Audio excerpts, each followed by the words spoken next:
semi-quincentennial. And I'm confident that this is going to be the largest and most inspiring celebration in our country's and perhaps the world's history. America 250 is not just about a big fireworks show on July 4th, and it is not just about DC and Philadelphia. We're going from Guam to Alaska, Fairbanks to Philadelphia, and everywhere in between. Yes, we are going to create those once-in-a-generation moments of celebration. So yes, there will be fireworks, but we're also building a movement that will continue long after 2026 and unite Americans long after the fireworks fade. And that's exactly what we're doing through programs like Our American Story. Now let me pause and get a quick show of hands. Who here remembers the bicentennial of 1976? Thank you. Yes. I was almost 11 years old at the time, a fifth grader, and I remember it like it was yesterday.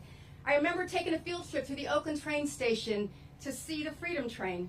I remember seeing on our black and white TV the tall ships coming through the New York and Boston harbors.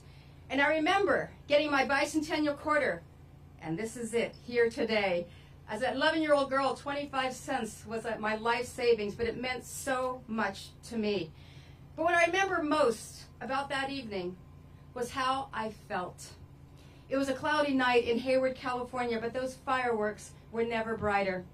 I remember thinking to myself that if my mother could leave everything behind in Mexico, if she could come to this great nation and raise me and my 8 siblings on her own and send all 9 of us off to college, then anything was possible.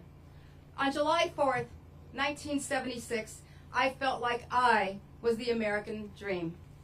And I believe that my story mattered, that my family's journey, our traditions, our challenges, our dreams were all part of the largest story of America. And that's the message I want to share with every American.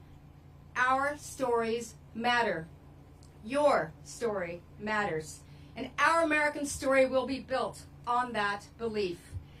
This initiative is about gathering voices from across America to build the largest oral and visual history collection in our country's history.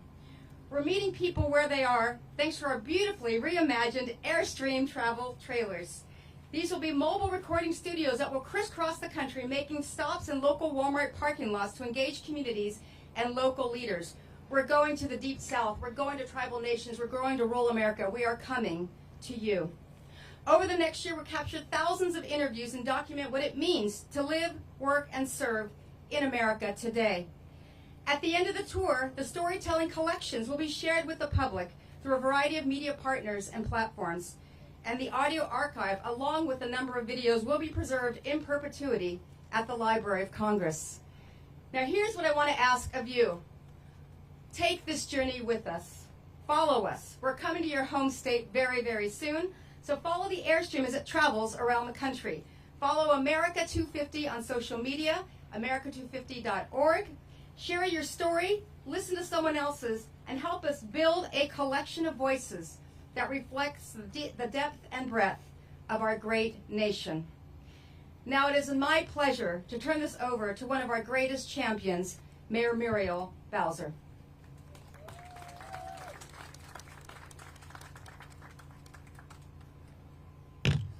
Well, good morning, everyone. And I am just so delighted to join our former treasurer, Rosie Rios, and a great American to help kick off America 250.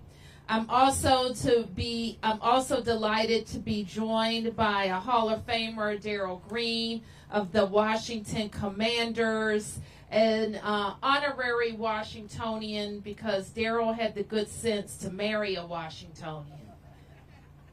And that's why we gave him the key to the city. We're here today on the nation's front yard, on our national mall, because we're less than 1 year away from celebrating America's 250th anniversary, our semi-quincentennial. The semi-quincentennial has no better launching place than right here in our nation's capital in my hometown. Today we're kicking off our American story. The team will be traveling across our country telling the story of everyday Americans. And one of my favorite things to do as mayor is to tell the story of Washington, D.C.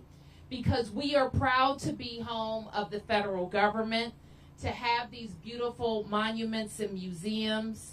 We are proud that 700,000 people live here, work here, pay taxes, go to war for our nation, and we are proud to call the nation's capital our home.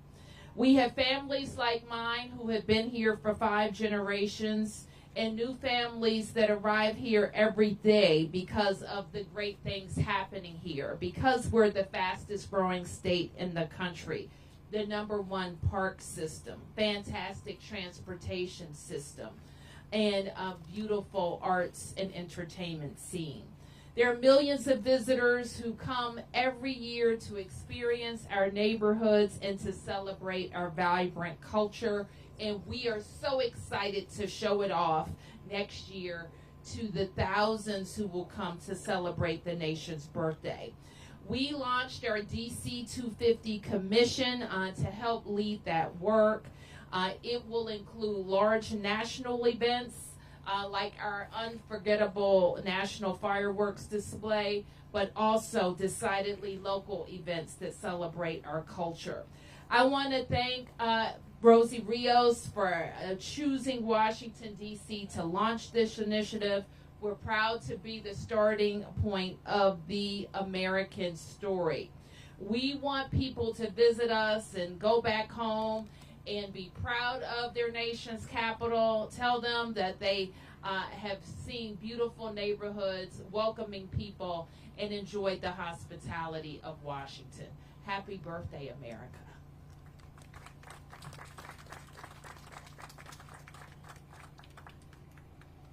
Thank you, Mayor Bowser. Now, in the spirit of our American story, I'd like to open up to a short conversation with you and Daryl. So I have a couple of questions that I'd like to pose to both of you. So first of all, what does the American spirit mean to you? Mayor Bowser, let's start with you. Well, I think the heart of American is freedom. For me, being an American means we're free. We have rights for speech, and we have a right to our pursuit of happiness that is guaranteed to us in our founding documents. Excellent. Hall of Famer Dale Green, 20 years on the Washington Commanders. Would love to hear your perspective on the spirit of our American story. The spirit of the American story is when a little peanut like me, under 5'9", would have the opportunity to go to college, have the opportunity to play a childhood game, the opportunity to play that childhood game as a professional for 20 years, and as the mayor said, to meet my wife in this beautiful city, and to be here for now 42 years in the nation's capital. The privilege and the honor to have that, I don't know it anywhere else but in this great country, America. Amazing. Thank you so much. You know, we are trying very hard to empower the states. We established 56 official America 250 commissions in all 50 states, D.C., and the 5 territories. And the reason we did that is because every state has their own story. Every community has their own story. And so when you think about Washington, D.C., how does community get defined here for you personally, Mayor Bowser? Well, I'm so glad that you have a great local focus, and I think you will have millions of Americans who can participate in that way in their own communities.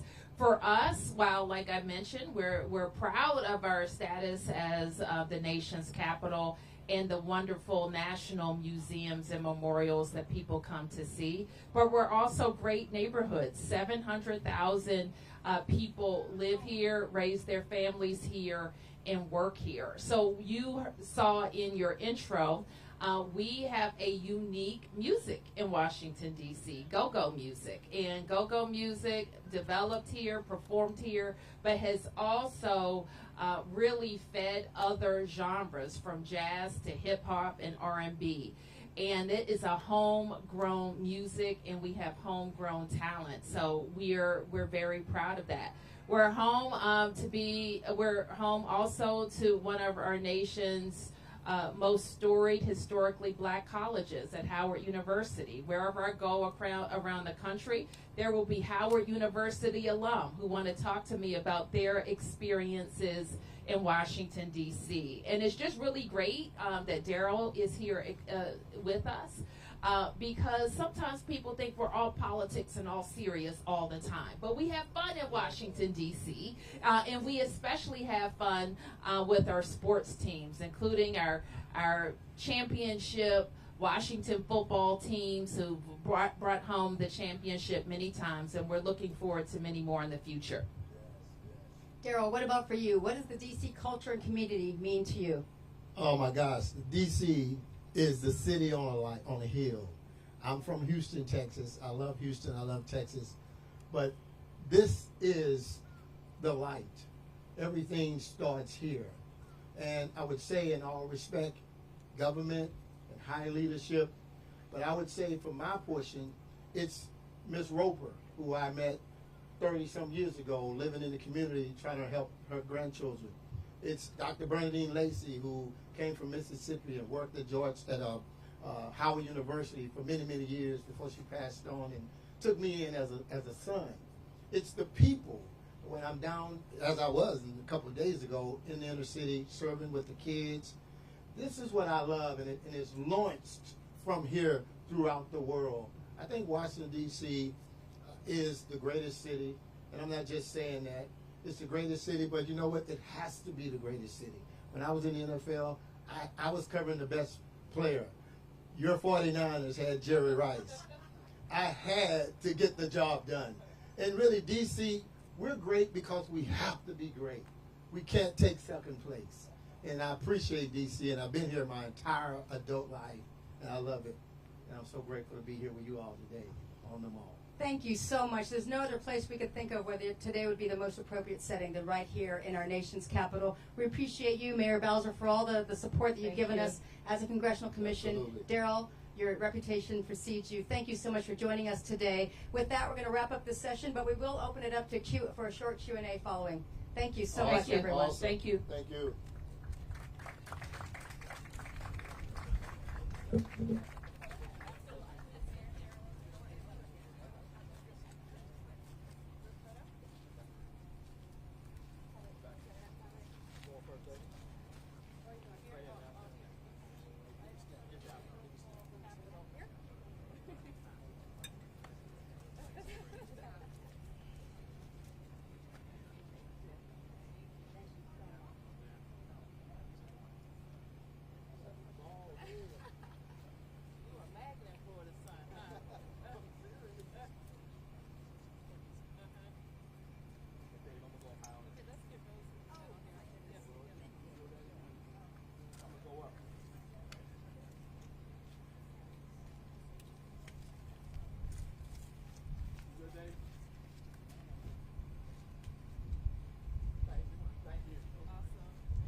Information I could provide regarding our American story. Yes.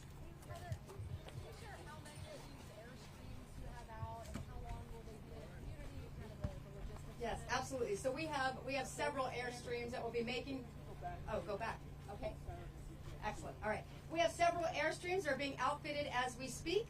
We will use as many as we can access, again, with this great partnership we have with Airstream. Our intention is to keep this journey going, again, long after the fireworks, all the way through 2026. Part of Our American Story is producing 56 Main Street videos where you can go online to our website at americantruthy.org and nominate whose story you think should be preserved in perpetuity at the Library of Congress. We will visit all 56 parts of our country to make that happen. In addition to that, we will also have these activations on Walmart parking lots. About 24 of those activations will include these kind of what I'm going to call these neighborhood cookouts with our sponsor. That's going to include Walmart. That's going to include Coca-Cola. That's going to include Chrysler, Dodge, Jeep, and Ram, and many of our other sponsors who are coming on board now. In addition to that, we will have a kind of a Living Legends, Titans of Industry series where we are going to produce, in the end, 250 total high-quality videos that will be preserved at the Library of Congress. We will also be providing technology to museums and libraries so they can also take in their own oral history projects. And finally, there will be a broadcast partner who will be following us to do the story of our American story. This will become that documentary, that limited series that we know Americans will be anxious to see about what happens behind the scenes. Probably the question is for the mayor, but we know, and I don't know if you can answer this, but President's executive order on cleaning up this town, his executive order against homelessness ahead of 250. Can you speak to that at all and how it's factored into what you said? Yeah, what I can say about the administration is that they've been a very great partner. In fact, you might remember when the President issued Task Force 250 on the 10th day of his administration, mobilizing all the federal agencies to take this journey with us. We have received an enormous amount of support from all the federal agencies moving forward. You may know that many of them already are part of our commission. So we know that this town is going to be ready in every step of the way. Well, I would love for this to continue all the way through 2026 and beyond. If we can take this all the way past 2026, let's not forget, this is a global platform. We know that the World Cup is happening mostly in the U.S. in 2026, along with the Olympics in L.A. in 2028, 2 very short years later. So billions of people will be watching what's happening in this country in that very, very short amount of time. We're partnering with all those organizations. We want to make sure that this is, again, a movement, not just a moment. Yes? Can you please just talk at all about kind of how you came upon, this is the idea, that, just kind of some of the chatter that you had to get to making this the celebration in the way that you celebrated the 250th. Absolutely. Well, we have a great commission, a 24-member commission established by legislation in 2016. All 24 members of this commission are appointed by the House and Senate majority and minority leaders, so half Democrat, half Republican. And part of our kind of ideation was to make sure that storytelling was going to be a big priority for us. And so, over the last 7 years since I've been on this commission, 3 years as chair, is when we really kind of focused on what that programming would look like. And we actually launched in earnest with a couple of initiatives already underway and still happening. So if you go to our website at america250.org, we started with America's Invitation, which is a video portal where anyone still can submit their videos regarding their ideas, suggestions, etc. So we received a lot of suggestions about storytelling. We also launched last spring our first program called America's Field Trip. And we decided as a commission that America's Field Trip should be the first national signature program launched. By the way, our playbook was approved unanimously by this commission in March of 2024. So we are well underway. And America's Field Trip, if you haven't heard, is a national student competition for grades 3 through 12 who get to answer the question, what does America mean to me? The award recipients get to choose from a series of backstage experiences, most of with our federal agencies, most of which have never happened before. And so we intentionally started with the next generation of leadership because we want to inspire them to see their future and make this again about a feeling, not just a memory. But our American story, we intentionally wanted to launch it this year, take it through, again, as we think about this one-year count up to 2026, and then continue it on through 2026 and again, hopefully beyond. But I would say that storytelling for this commission, this amazing commission, was one of the big priorities, and we're so thrilled that we're making Washington, D.C. the official launch of this initiative with our partners. What kind of stories are you expecting to hear? We want to unbury the stories that have never been told before. I think my story isn't that unique. I think there are a lot of people who have come to this great country because it is still the land of opportunity. And so those stories of struggle, those stories of what it means to want to pursue that American dream, more than anything, again, this is as much about the future as it is the past. So those inspirational stories of what it took to come to this great country and to pursue that dream is a big priority for us, and trying to capture the spirit of what it means to be American. Yes? Beatrice Peterson, ABC News. A lot of this project is about capturing what happened in the last 250 years of America's history. What do you hope future generations take away from this initiative? Oh, that's a great question. As someone, again, who remembers the bicentennial of 1976, it's so important for our programming to be interactive and physical and connective. We do believe that this next generation, because of the pandemic, because of how social media has really impacted them and just the internet in general, we're trying to bring physical connection back. So as you think about, for example, America's Field Trip, very interactive. I'll just give you a great example. I participated in some of the field trips last year. It wasn't just a tour of New York. We literally took the National Park Service boat from Manhattan Island to Liberty Island. We got up to the crown of the Statue of Liberty, which doesn't happen on the public tour. We walked the hallowed halls of Ellis Island when no one else was there. We were hosted for lunch by the CEO of BNY, Robin Vince. We got to see the markets room, the trading floor, the cybersecurity command center. We ended the day at the New York Federal Reserve getting an overview of monetary policy and then getting into deep storage, into the vault. I had one young girl come up to me and say she felt like she won the golden ticket, but this is better than Willy Wonka. For most of these kids, first time on an airplane, first time out of their state, first time on a family vacation. And I bet for many of those kids who participated on these field trips, they probably never even knew what a park ranger does. They probably didn't know what BNY as a commercial bank is. They probably had no idea what the Federal Reserve is.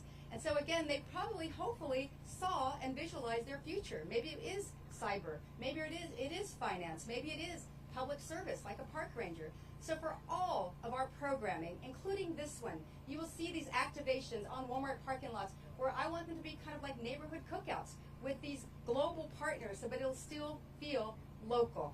And that's why we worked very hard to make sure to establish those official America 250 commissions in all 56 parts of our country. Now, I want to share with you how important that was for us. That was one of two goals that I made when I first became chair, because we wanted to feel like it is local. And so to establish a state commission, by the way, is either by state legislation or executive order, administrative order by the governor. Try doing that in one state.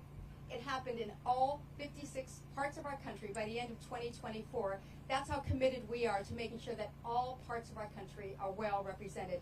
And the beauty of having our state commissions involved is that July 4th usually kind of falls in line with some of the state fairs, so you don't have to come to DC, you don't have to go to Philadelphia, you can celebrate the way you want to celebrate in your own home state. And so again, and by the way, today is the beginning of our state and territory commission convening. So those 56 state and territory commissions are actually here in DC. We are launching tonight with our official welcome dinner, but over the next 2 days, we will have these state and territory commissions review their programming, review our programming.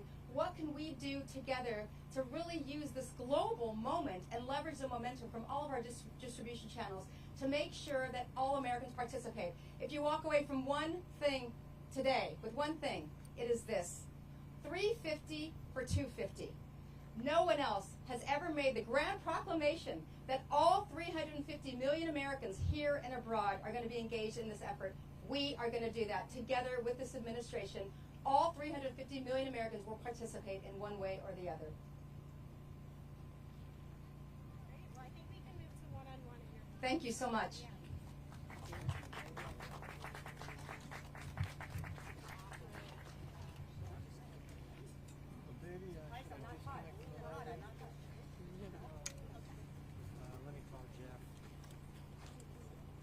We're coming up on the 250th anniversary of our country.